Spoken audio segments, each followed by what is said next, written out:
Continue है ना। हाँ सुने हमर लवर तू मिले हमारा से ओइले दिवाली के गिफ्ट जान कुछो नहीं लैले किया झूठ बोलै छे तू बड़े एकदम आवाज के दाब के है ना।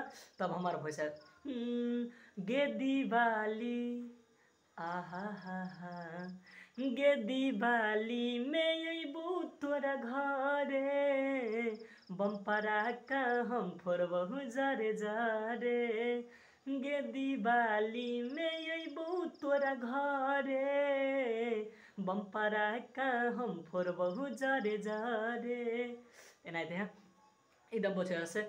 चलो अब अंतरा में हाँस सुना दी ना।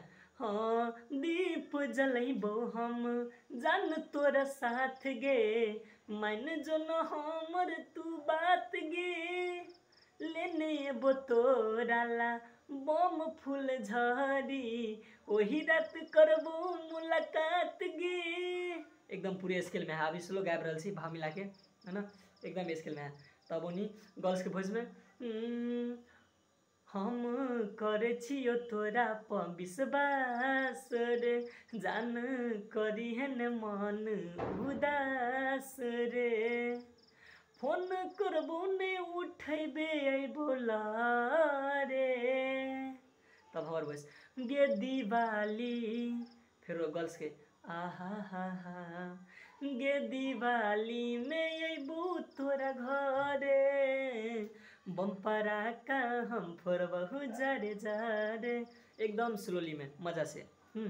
और वीडियो लंग भजाते के लगी हम और डिस्क्राइब नहीं कर यहाँ के बीच।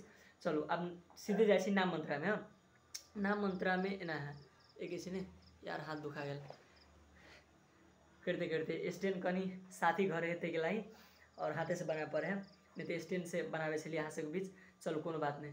और नाम मंत्रा में जाओ तो अपना सब नाम मंत्रा में ना है यार लोजे भुमार भरत ताल कनी हल्का हल्का हाँ एना के रेडी तुरई है सोना भके तैयारी लके हम एबोगे गाड़ी लजेबो घुमाबे हम बागमती भरताल दोनों जाना बैठ के पियब तारी।